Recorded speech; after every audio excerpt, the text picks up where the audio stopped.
Solution et concentration. Nous allons d'abord commencer par définir ce qu'est une solution.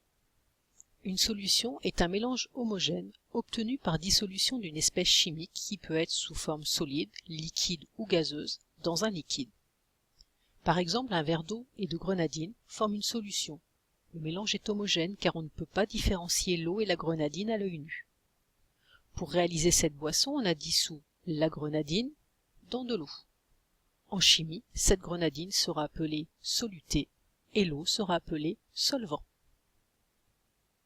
Par définition, l'espèce dissoute est le soluté, le liquide dans lequel s'effectue la dissolution est le solvant, et si le solvant utilisé est l'eau, on obtient alors une solution aqueuse.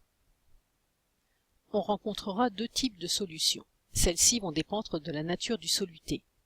Si celui-ci est sous forme de molécules, on aura une solution moléculaire, comme par exemple l'eau sucrée, dont le soluté est le glucose que l'on trouve sous forme de molécule C6H12O6. Par contre, si le soluté est sous forme d'ion, la solution sera alors ionique, comme l'eau salée, dont le soluté est le chlorure de sodium qui est constitué d'ions Na+, et d'ions Cl-. Voici 4 verres de solution de grenadine obtenus avec le même sirop. Ces 4 solutions sont différentes. Elles ne contiennent pas la même quantité de sirop de grenadine.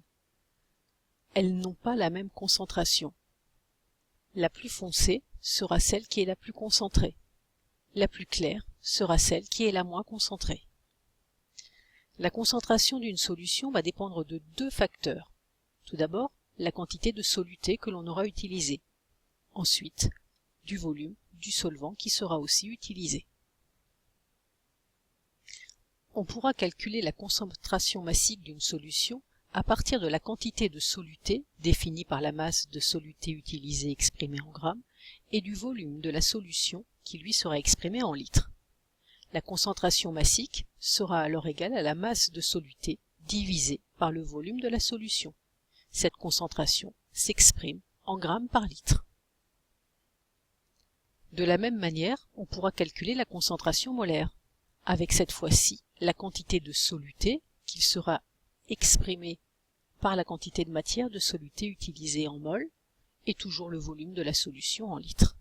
On obtient la concentration molaire qui est égale à la quantité de matière de soluté divisée par le volume de la solution.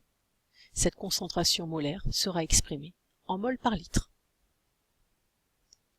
Et voici pour terminer toutes les formules dont vous aurez besoin pour préparer les solutions demandées en TP.